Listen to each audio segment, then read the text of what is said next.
The word yoga can mean a lot of different things.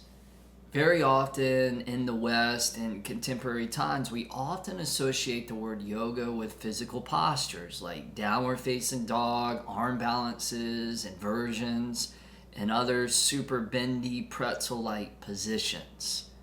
But in reality, yoga is so much more than just physical postures.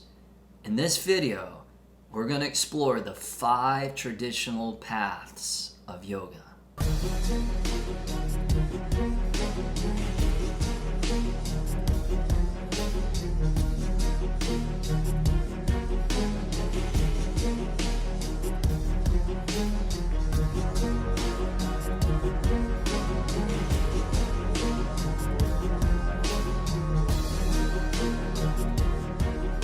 Welcome to the 5 traditional paths of yoga, episode number 35 of the Be Ultimate podcast. Thank you as always for tuning in here.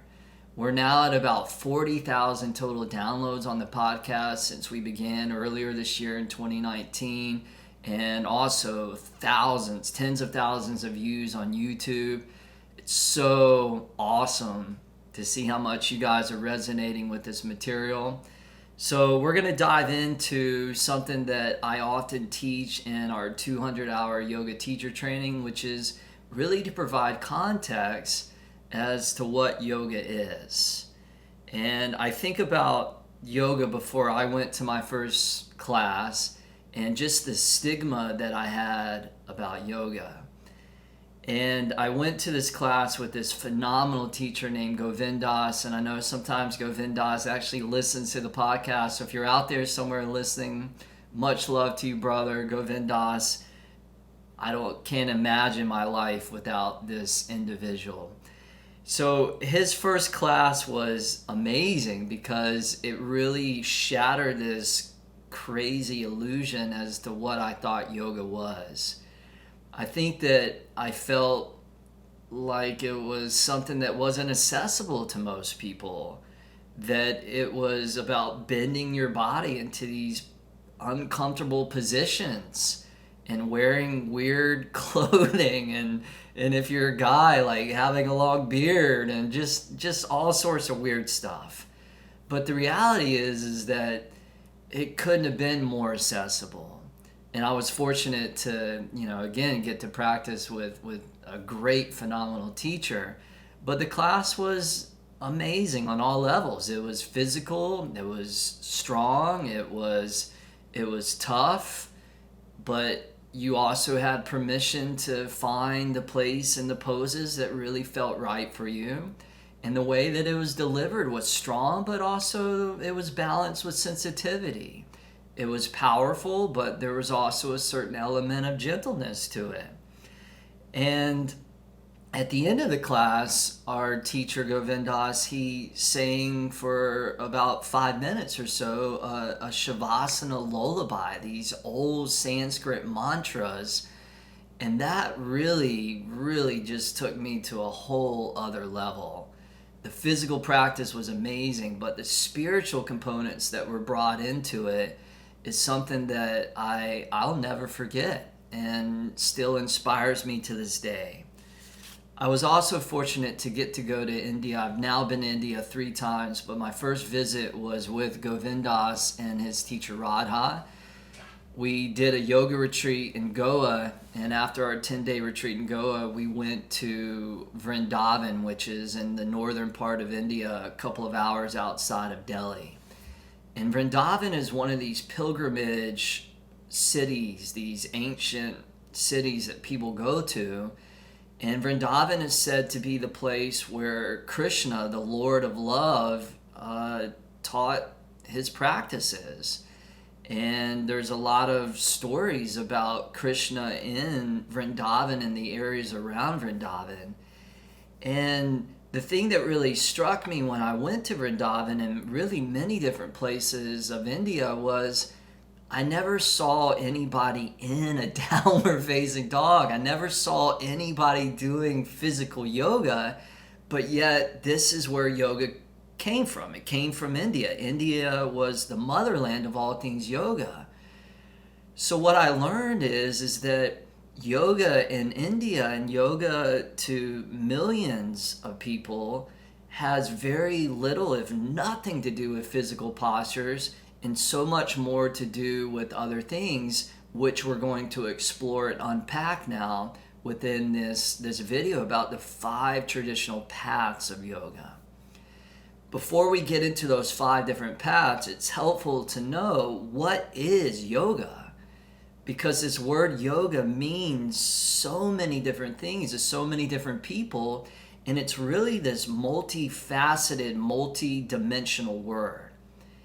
In its purest sense, when we look at the Sanskrit word of yoga and the root word of yoga, that is yuj, Y-U-J.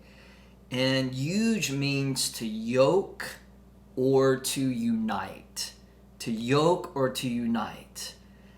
Now, there's a lot of debate sometimes and controversy out there if yoga is religious or not. And certain people that have very rigid religious beliefs are very anti-yoga because they're concerned that it might conflict with their religion. Well, the answer to that really is that it depends. If yoga means to yoke or to unite, it depends on what you're yoking or uniting yourself to. For some people, this might mean yoking or uniting your breath with body movements. And this is where we create a flow state of yoga or power yoga or vinyasa yoga, where we're moving with the rhythm of breath. For some people, it may mean uniting your mind with your breath. So you're focusing on your breath, so it becomes more of a meditation. And then for some people, is yoga religious? Yeah, for some people it is. They may be uniting themselves to Krishna, but you could also unite yourself to Christ consciousness or to the energy of Buddha or Muhammad. You can unite yourself to whatever it is that you want to unite yourself to. So in that sense, yoga is universal. You get to choose what you're connecting your energies to. Now, the first traditional path of yoga is what we call Raja Yoga, R-A-J-A, Raja. And Raja means the classical yoga. And Raja Yoga dates back about 5,000 years. Another definition or meaning for the word Raja is royal yoga. And the reason why it's called the royal yoga is because for thousands of years, these sages and these yogis that would live in the mountains or the forests, they would do these yoga practices. And they spent and dedicated their whole entire lives to these practices, and naturally they were able to achieve states and do things that the normal people couldn't do. On some level, they became superhuman, super conscious. And the word about these enlightened masters would travel back to the royal family, to these kingdoms. And they would want in. They wanted to be superhero, and they wanted to gain their superpowers too. So they would summon these yogis to come and teach them the practices. And this is how it began to proliferate throughout the royal family. So that's why we get that royal yoga connection. Raja Yoga also means the science of the mind. And around 200 CE, after thousands of years of Raja Yoga existing, a sage came along, this sage by the name of Patanjali. And Patanjali systemized all these teachings that had been passed down orally from generation to generation to generation. And Patanjali created what's called the Yoga Sutras of Patanjali. Sutra just means thread, so it's a real simple statement. And it doesn't have any fluff around it. It's concise, it's straight to the point, and it's these universal teachings, transcendent of religious beliefs, just real pure statements. So these Yoga Sutras contain this science of the mind, or this roadmap called the 8 limbs of yoga. And I did a whole podcast episode, if you haven't heard it yet, completely on this topic of the 8 limbs of yoga. So if you get a chance, if you haven't already, go back and check that out. But the 8 limbs of yoga, again, is this map to spiritual awakening, enlightenment, and realization. Now, Patanjali defines yoga as being yoga, chitta, vritti, nirodha. I'm going to say that one more time. Yoga, chitta, vritti, nirodha. So what does yoga, chitta, vritti, nirodha mean? Well, we know that yoga means union or oneness. Chitta means mind or consciousness. Vritti means wave or fluctuation, and nirodha means the removal of. So according to Patanjali, yoga is the removal of the waves inside of the mind. And a lot of these waves are kicked up by relentless desires or by our own negative thought patterns. We kick up these waves inside of our mind. We disturb the peace, the oneness, the serenity inside of our mind, and therefore our mind becomes like a stormy ocean instead of a really still, placid lake on a windless day. So yoga is removing the things that disturb the peace inside of our mind, according to Patanjali. You'll notice he says nothing about anything physical, no physical poses at all. It's all about the mind. And I love also in the Yoga Sutras of Patanjali, one of the biggest tools that I've taken from these scriptures is the concept of pratipaksha bhavana. And what that means is to spin a negative thought into a positive thought. And of course, nowadays, a lot of personal growth, personal development, that whole movement, you could say, is really based upon that concept of mastering our mind and mastering our thoughts. That the thoughts that we think ultimately go to trigger a domino effect that leads to creating this reality that we're living in. It all traces back to our thoughts. So Raja Yoga is all about the science of the mind, which is achieved through the practices of meditation. Now, number 2 is what we call Jnana Yoga. And Jnana means knowledge. So this is the yoga of knowledge, the yoga of wisdom. Jnana Yoga also dates back thousands of years. It comes from the Vedas. And the Vedas are these sacred scriptures from India. Jnana Yoga also sometimes means the yoga of self-realization.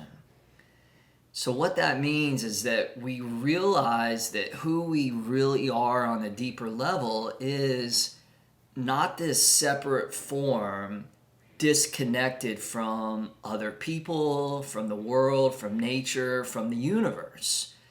That's just an illusion, or what we call Maya. Maya is the illusion of separation. Your senses tell you that you're separate from everything, but we know from what the ancient yogis taught, many of the great wisdom traditions taught, and what modern day science is also showing us, is that on a deeper fundamental level, the true nature of reality is that all things are connected.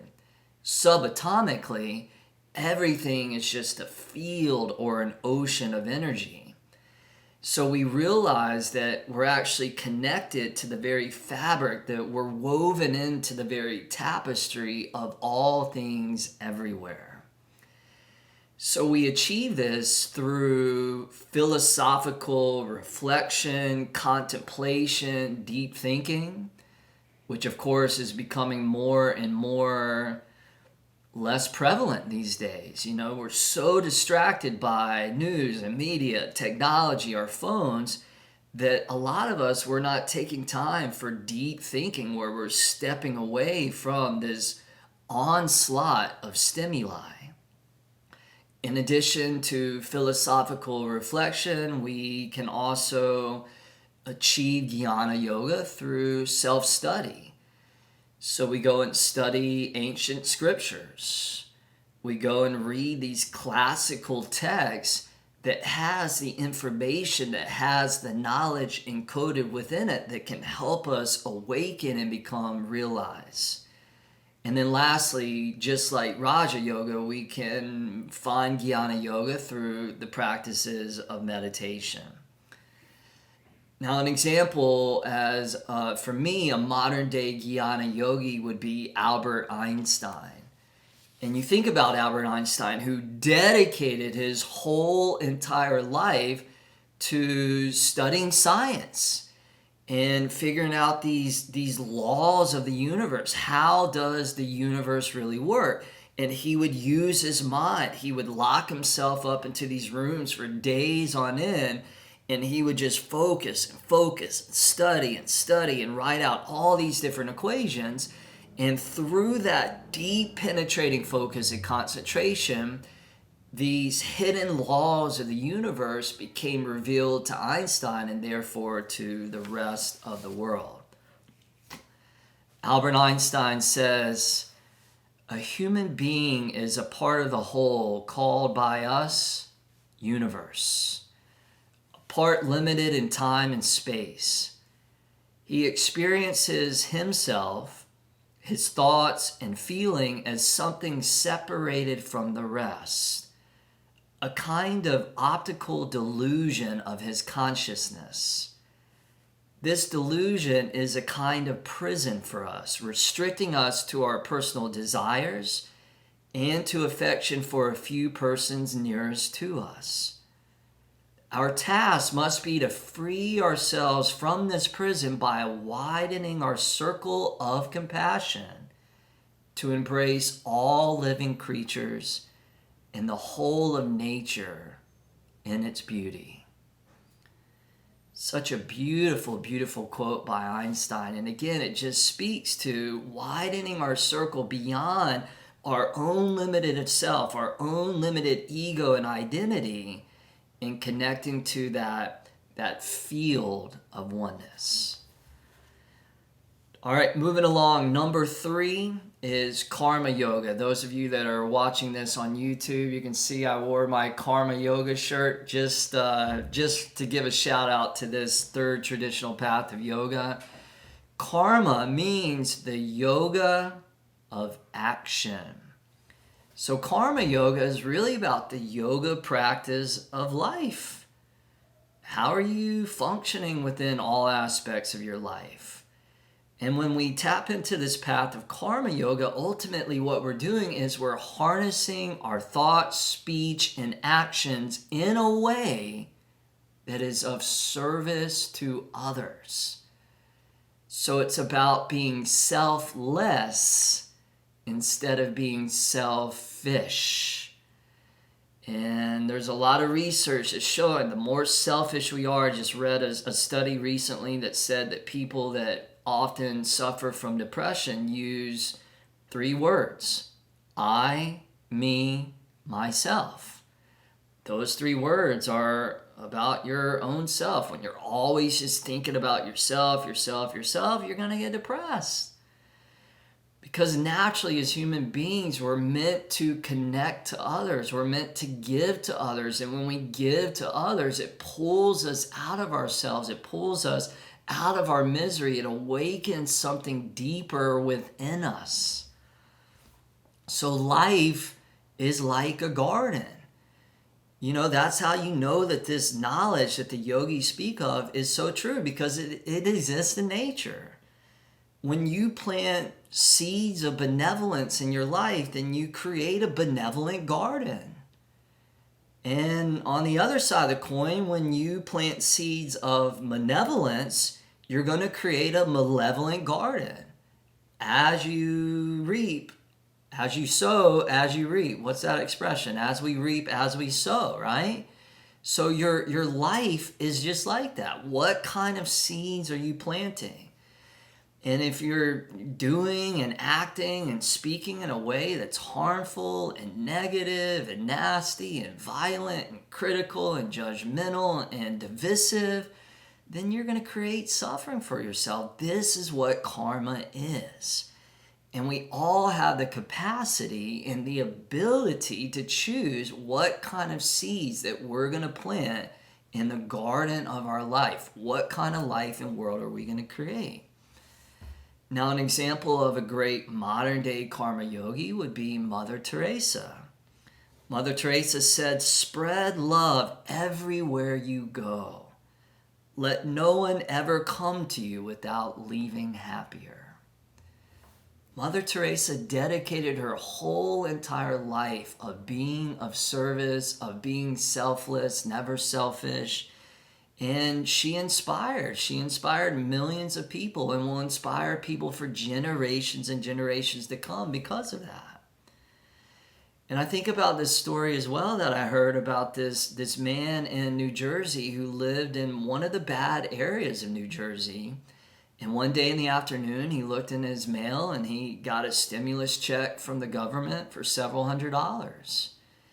And instead of spending that money on personal selfish things like a new TV or alcohol or whatever it is, he went out to his local hardware store and he bought a bunch of supplies, because right across from where he lived was this open area where all these drug dealers, prostitutes, criminals would hang out. And very bravely and courageously, he went over there with trash bags and a lawnmower and a rake, and he began to clean up this place. And by the time he finished, they said that it was as immaculate as the White House garden. He completely transformed this area, and because of that, the bad people went away, and the good people started to go and be attracted to that. And then it inspired other areas in his neighborhood. Now, he didn't necessarily do this for himself, for his own personal gains. He took this money and he went and he used it to be of service. And I know a lot of people right now, because of the challenges that we're going through in the country of the United States, but also globally in the world, people sometimes feel helpless because of all the challenges that are taking place. And this story illustrates the power that we all carry. We can all have the resources to go in some way give back to our communities to make our communities a better place. And then that sends a ripple out beyond just our own close circle of people. As Einstein said, we widen the circle. Okay, number 4 is Bhakti-Yoga. This is the yoga of devotion, or the yoga of love. Great Indian saint Neem Karoli Baba said, "Love is the strongest medicine." And Neem Karoli Baba, he was a saint that people like Krishna Das and Jayutal and Ram Das and Bhagavan Das, a lot of these people, they discovered Neem Karoli Baba in India, and because of that, they were inspired to start Bhakti Yoga through the practice of kirtan. And kirtan is call and response chanting, and it's meant to opening up the heart and to connect us to a higher power, to the divine. So a lot of the modern day kirtan movement that maybe you've experienced or heard in yoga studios and yoga classes has come through this lineage of Neem Karoli Baba. And when I went to Vrindavan with Govindas on that first trip to India, we stayed at Neem Karoli Baba's ashram in Vrindavan, and we were the only Westerners there. We were surrounded by all these sadhus, and it was the real deal. So Bhakti Yoga is the path of heart, and Vrindavan is one of the ultimate places to go and experience Bhakti Yoga. Everywhere you go, there's temples and ashrams, and kirtan and chanting is just happening all the time, and they're blasting it through these loudspeakers that just, these sounds are vibrating throughout the entire space of Vrindavan. You cannot get away from it. It's going on 24 hours a day. So to be in this spirit of Bhakti Yoga is really to devote ourselves, our limited self, the individual self, to a greater self. So hopefully you're starting to hear this common theme that even though these are different paths of yoga, that ultimately they're all speaking to a same thing. And that is to transcend our limited self, the small self, and to connect to the bigger self, to connect to God, Goddess, the divine, however you want to call it. Now, in addition to kirtan and music, we can also express Bhakti Yoga through dance, art, and poetry.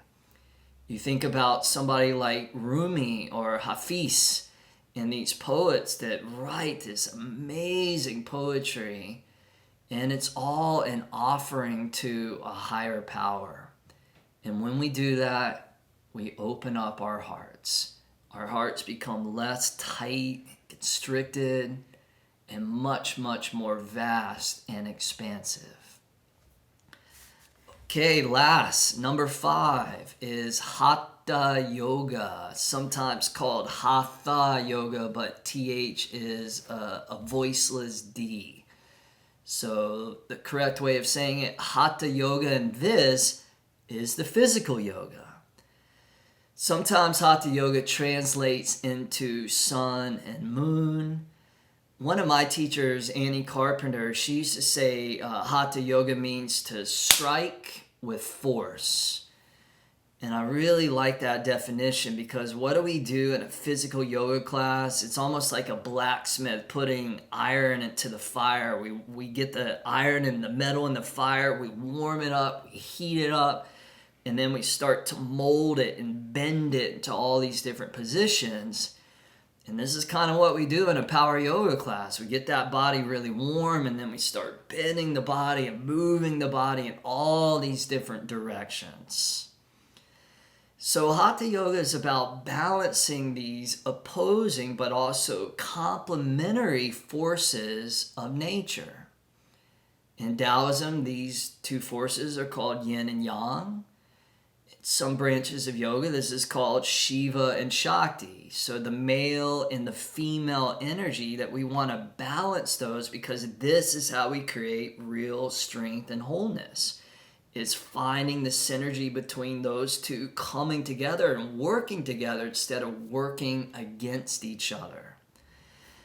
Now, Hatha Yoga is the new kid on the block, which, if you think about it, a lot of times when we think about yoga, we think about physical poses. But Hatha Yoga really just began in the 10th century CE. And when it began, it was created as a way to serve meditation and breath work, or pranayama. And then around 1350 CE, we have a text that's created called the Hatha Yoga Pradipika. And this is a book that starts to break down and to systemize more and more about what Hatha Yoga is. And in this book, it only gives 15 postures.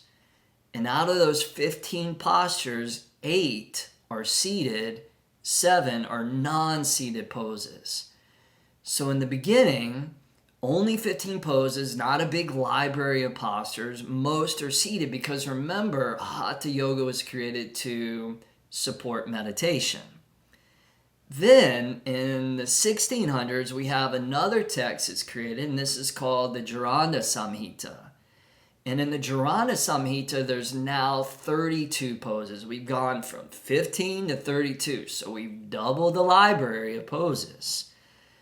Out of that 32 postures, 2/3 are strong poses and 1/3 are seated. So you can see we're moving in a direction where we're moving away less seated postures and more physically demanding and rigorous postures. Then in the 1900s, we have the godfather of modern day yoga, Krishnamacharya, who comes along. And Krishnamacharya was this amazing yogi who studied in the Himalayas, and he studied all things yoga. And then after his studies, he started to go teach, and he became world renowned and very famous because he was able to heal people of chronic illness. He was able to help a lot of people, including many prominent members of royal families. So Krishnamacharya had some of the most prolific students that went on to become amazing teachers and created their own systems, like Iyengar, Tabi Joyce, who created Ashtanga Yoga, Desikachar, who was Krishnamacharya's son, who created yoga therapy. And then one of my teachers, Sri Vatsa Ramaswamy, who studied with Krishnamacharya longer than anybody else. And Ramaswamy teaches what's called Vinyasa Krama, which is the pure style of yoga that Krishnamacharya also taught. Iyengar says Hatha Yoga teaches us to use the body as the bow, asana as the arrow, and the soul as the target. So we're using these physical postures as a way to tap into that deep dimension of soul, of spirit. Now, Hatha Yoga includes all forms of physical yoga. So any style of physical yoga falls underneath the category of Hatha Yoga. This could be power yoga, vinyasa yoga, yin, restorative, gentle, Bikram, whatever it is that's physical is a part of Hatha Yoga. So this is the style of yoga that now we think about is associated most with yoga, right? Is physical postures. But remember, the physical postures are the new kid on the block. The physical postures were also created as a way to serve the science of the mind, of the meditation, the awakening of the heart. And for many of us, we've lost perspective, right? We don't even know the roots of where this stuff comes from. So this is why, along with my wife, Lauren, we've created this style of yoga called Holistic Yoga Flow, which is really about honoring all the traditional paths of yoga. Raja Yoga, the science of the mind. Jnana Yoga, the yoga of knowledge. Karma Yoga, the yoga of action. Bhakti-Yoga, the yoga of devotion, the yoga of love. And Hatha Yoga, the physical yoga. So when we teach, we bring all these different paths into our style of yoga as a way to honor, to respect where all of this stuff has come from. But at the same time, being open to evolving yoga into new places, new paradigms. That's what's supposed to happen. So keep in mind that the goal of all yoga, whichever path that you're on, is the exact same. And that goal is oneness. It's all about transcending the limitations of your five senses, your ego, your identity, your small self, so that you understand and you experience who you truly, really are on a deep, deep, deep level. So the 5 paths of yoga are just different paths going up to the same summit, the same peak. And one path may be appropriate for one type of person. One path may be appropriate for another type of person, just like a religion or not having a religion. Everybody's different. Everybody has their own paths. And if I'm on this path, I'm respecting somebody who's walking on another path. It's all good. Good for you. We're all heading to the same place. Can you imagine if the whole entire world had that mindset? To respect each other, to respect our different points of views and perspectives? Because in the end, we're all going to the same place. So let's love each other on the journey, on the path. This from Patanjali, who says, when you are inspired by some great purpose, some extraordinary project, all your thoughts break their bounds. Your mind transcends limitations. Your consciousness expands in every direction, and you find yourself in a new, great, and wonderful world. Dormant forces, faculties, and talents become alive, and you discover yourself to be a greater person by far than you ever dreamed yourself to be. All right, let's finish now with the ultimate prayer. May we bring strength where there is weakness. May we bring courage where there is fear. May we bring compassion where there is suffering. And may we bring light where there is darkness. May we be ultimate. All right, thank you guys for tuning in. Have a beautiful rest of your day, and see you next time here at the Be Ultimate Podcast.